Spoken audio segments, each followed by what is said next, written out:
சரவணனும் செந்திலும் tea கடையில் இருப்பாங்க. சரவணன் செந்தில் கிட்ட நடந்த எல்லா விஷயத்தையும் சொன்னதும் செந்திலுக்கு ரொம்பவே கோவம் வரும். செந்தில் சரவணன் கிட்ட வாண்ணே போகலாம் அப்படின்னு சொன்னதும் சரவணன் எங்கடா அப்படின்னு கேட்டதும் மாமாவை சட்டையை பிடிச்சு 4 கேள்வி கேட்டாதான் எனக்கு ஆத்திரம் அடங்கும், வாண்ணே அவர் கடைக்கு போகலாம் அப்படின்னு சொல்லுவாரு. மாமாவுக்கு கல்யாணம் நடந்தப்போ அவங்க அண்ணனுக்கு எவ்வளவு கூப்பிட்டாங்க, அப்படி இருந்தும் போகாம பழியா இங்கேயே கிடந்தாருல, இதுக்கு தானா அப்பா கூடவே இருந்து அப்பா கிட்டேயே தொழிலையும் கத்துக்கிட்டு அப்பாவுக்கு போட்டியா கடை வைக்கிறதெல்லாம் ரொம்ப மட்டமான கேவலமான விஷயம். அப்பா மாமாவை எதுக்கு எடுத்தாலும் திட்டிக்கிட்டே தான் இருக்கும், அதுக்காக நல்லது நினைக்காம எல்லாம் இல்லையில. சரவணன் செந்தில் கிட்ட உனக்கும் மாமாவுக்கும் சண்டையை மூட்டி விடணும்னு நான் வரல, பேச வேண்டியதெல்லாம் அம்மா அப்பாவே பேசிட்டாங்க, மனசு கேட்காம சொல்றதுக்காக தாண்டா வந்தேன் செந்தில், போய் வேலையை பாரு அப்படின்னு சொல்லுவாரு. செந்தில் கேட்கவே மாட்டாரு. இல்லன்னு என்னால வேலையெல்லாம் செய்ய முடியாது, எந்த வேலையும் ஓடாது, மாமா நம்மளையெல்லாம் ஏமாத்திருக்காரு அண்ணே, இதெல்லாம் பெரிய துரோகம், இதெல்லாம் பார்த்துக்கிட்டு சும்மா இருக்க முடியாது அப்படின்னு செந்தில் திரும்பவும் போகணும்னு சொல்லுவாரு. சரவணன் செந்தில் கிட்ட அங்க அவங்க அண்ணனுங்க பொறுக்கி குமாரி எல்லாருமே இருக்காங்க, வேணாண்டா சண்டை ஆயிடும், பெரிய பிரச்சனை ஆயிடும்டா, விட்டுரு அப்படின்னு சொல்லுவாரு. செந்தில் கேட்காம சரவணன் பாக்கெட்ல இருந்து சாவி எடுத்துட்டு பைக் மேல உட்காருவாரு போகணும் அப்படின்னு. சரவணன் மறுபடியும் வேண்டான்னு தடுப்பாரு செந்தில் சரவணன் கிட்ட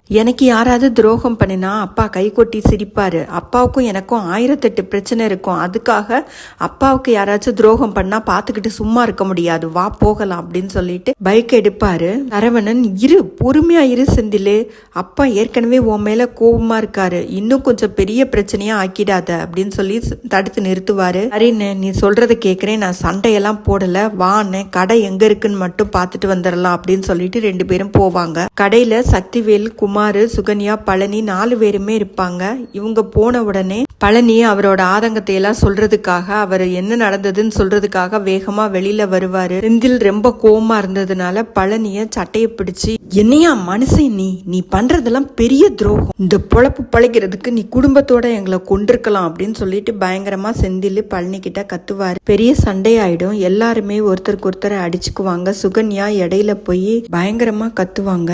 சக்திவேலும் செந்தில கன்னத்துல அரைஞ்சிருவாரு, அதனால பெரிய சண்டை ஆயிடும். சுகன்யா என்ன சொல்வாங்கன்னா, எல்லாரும் நிறுத்துங்க, அதான் உங்க வீட்டுல இருந்து வெளியில துரத்திட்டீங்கல்ல, இனிமேலாவது எங்களை நிம்மதியா இருக்க விடுங்க, உங்க வீட்டுல இருந்த வரைக்கும் அவருக்கு என்ன செஞ்சீங்க, திருடன் தானே பட்டம் கொடுத்தீங்க அப்படின்னு சொல்லிட்டு ரொம்ப திட்டுவாங்க. இங்க வந்து ஏன் சண்டை போடுறீங்க அப்படின்னு சொல்லிட்டு சுகன்யா கேட்பாங்க. சரவணன் என்னங்க நீங்க பேசுறீங்க, அவர் பண்றது நியாயம் தோணுதா உங்களுக்கு அப்படின்னு சொல்லிட்டு கேட்பாங்க. சுகன்யா அதுக்கு வேற என்ன பண்ணணும், உங்க அப்பா கிட்டேயே கை கட்டி வேலைக்கு இருக்கணுமா அப்படின்னு சொல்லிட்டு கேட்பாங்க. எடுபடியா வந்தது உங்க அப்பன், அவனே முன்னேறும் போது வேல்ஸ் குடும்பத்துல பிறந்த எங்க தம்பி முன்னேறதுல உங்களுக்கு என்னடா பிரச்சனை அப்படின்னு சக்திவேலும் கேட்பாரு. உண்ட வீட்டுக்கு ரெண்டகம் பண்ணினவன் உங்க அப்பன், துரோகம் பண்ணினது உங்க அப்பா அப்படின்னு சொல்லி சக்திவேல் ரொம்ப கோவமா பேசினதும் செந்திலுக்கும் சரவணனுக்கும் ரொம்ப கோவம் வரும். சரவணன் சக்திவேல் கிட்ட எங்க அப்பாவை பத்தி தப்பா பேசாதீங்க அப்படின்னு சொல்லுவாரு. பேசுனா என்னடா பண்ணுவ அப்படின்னு சொன்னது செந்தில் வாயை உடைப்பேன் அப்படின்னு சொல்லுவாரு. மறுபடியும் சண்டையாயிடும்.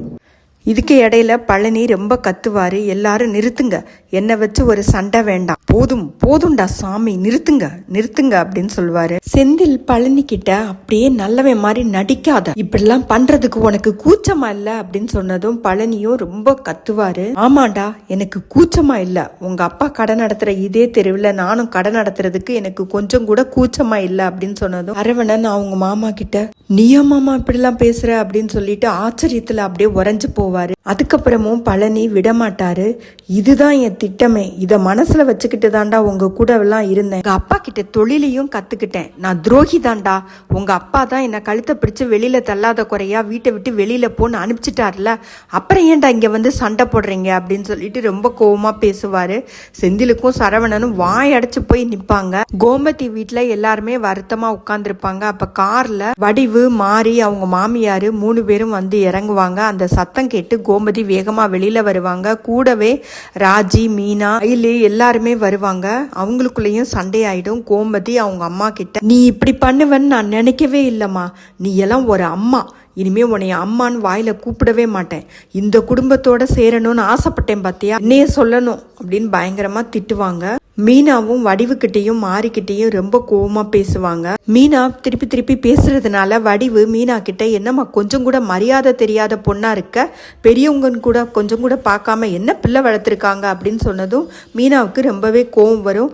மாறிக்கிட்டையும் வடிவுகிட்டையும், நீங்க தான் ஒரு பொறுக்கிய பிள்ளையா வளர்த்து வச்சிருக்கீங்க, உங்க வளர்ப்பு தான் எல்லாருக்கும் தெரியும், உங்க மாமியார் பெரியவங்க, அவங்களாவது தான் பிள்ளை நல்லா இருக்கணும் நல்லா வரணும்னு ஏதோ ஒரு ஆசையில பண்ணிட்டாங்க அப்படின்னு சொல்லலாம். ஆனால் நீங்க இந்த வீட்டோட மூத்த மருமக, நீங்க சொல்லியிருக்கணும்ல இதெல்லாம் பெரிய துரோகம், அவங்களுக்கு செய்யற பெரிய துரோகம், இப்படியெல்லாம் செய்யக்கூடாதுன்னு நீங்க சொல்லியிருக்கணும்ல. நீங்கெல்லாம் என்ன பொம்பளைங்களோ அப்படின்னு சொல்லிட்டு மீனா ரொம்ப கோமா திட்டினதும் அவங்க 2 பேருக்கும் ரொம்ப ஷாக்காகி நிற்பாங்க. வடிவு கோமதியை பார்த்து நீ தான் இவளை ஏவி விட்டு வேடிக்கை பார்க்குறியா அப்படின்னு சொல்லிட்டு கேட்பாங்க. கோமதி அதுக்கு இதெல்லாம் ஏன் வேலை கிடையாது, அதெல்லாம் உங்க குடும்பத்தோட வேலை, ஏவி விடுறதெல்லாம். ஏமா இந்த குடும்பத்திலேயே நீ ஒருத்தி தான் நெஞ்சில ஈரம் இருக்கிறவன் நினைச்சேன், இப்ப நீயும் கல் நெஞ்சக்காரி நிரூபிச்சிட்டேல அப்படின்னு சொல்லிட்டு கோமதி அவங்க அம்மாவை பார்த்து கேட்பாங்க. வடிவு கோமதி கிட்ட நீங்க இவ்வளவு நாளும் அவரை எடிபடியா தானே வச்சிருந்தீங்க, நீங்க அவர் கடை ஆரம்பிக்கும் போது அவரை நல்லா இருக்கணும்னு வாழ்த்துறத விட்டுட்டு இப்படி துரோகம் பண்ணிட்டேன்னு வீட்டை விட்டு வெளியில அனுப்ப கூடாது அப்படின்னு சொல்லுவாங்க. ராஜி அவங்க அம்மா கிட்ட சித்தப்பா ஒண்ணு எடிபடி இல்ல, அவரும் இந்த வீட்டுல ஒருத்தர் தான் அப்படின்னு சொல்லுவாங்க. மாறி மாறி அவங்க எல்லாருமே மாறி மாறி பேசுவாங்க. கோமதியோட அம்மா தலையில அடிச்சிட்டு அழுவாங்க, ரொம்ப வருத்தப்படுவாங்க. இந்த கடை எங்க இருக்குன்னு எங்களுக்கு கடைசி வரைக்கும் தெரியாதுமா அப்படின்னு சொல்லி பார்ப்பாங்க. கோமதியும் நம்பவே மாட்டாங்க. இனிமே இந்த குடும்பத்துக்கும் எங்க குடும்பத்துக்கும் எந்த சம்பந்தமும் கிடையாது, நீங்கெல்லாம் நல்லாவே இருக்க மாட்டீங்க அப்படின்னு கோமதி அவங்க குடும்பத்துக்கு சாபம் கொடுத்துட்டு போயிடுவாங்க. அத்தோட இன்னைக்கு எபிசோட் முடிஞ்சது. எது எப்படியோ பழனிய கோமதி வீட்டில இருந்து பிரிச்சு கொண்டு வரணும் அப்படிங்கறது தான் சுகன்யாவோட ஆசையா இருந்தது. அதுவும் நிறைவேறிடுச்சு. மயிலு தன்னை பத்தின விஷயங்களை வீட்டுல சொல்லிட்டா தான் வாழா வெட்டியா தன்னோட வீட்டுக்கு போக வேண்டியது இருக்குமே அப்படின்னு தவிச்சுக்கிட்டு இருந்தாங்க. இதுல இருந்து எப்படி தப்பிக்க போறோம்னு நினைச்சுக்கிட்டு இருந்த மயிலும் இந்த பிரச்சனையினால அவங்களும் தப்பிச்சுட்டாங்க. மயில மாதிரி இன்னும் எத்தனையோ பேரு நிஜத்திலையும் தப்பிச்சுக்கிட்டு தாங்க இருக்காங்க. இதுல மயிலோட தப்புன்னு பாத்தீங்கன்னா அவங்க உண்மைய வீட்டுல சொல்லாதது மட்டும்தாங்க. எல்லா பொய்யும் சொல்லி ஏமாத்தி கல்யாணம் பண்ணி வச்சது மயிலோட குடும்பம் தானங்க. அதுக்கு மயில் என்ன செய்ய முடியும்? மயில் செஞ்சது யாருக்கெல்லாம் தப்பா தெரியலையோ மறக்காம கமெண்ட்ல சொல்லுங்க. தேங்க்யூ.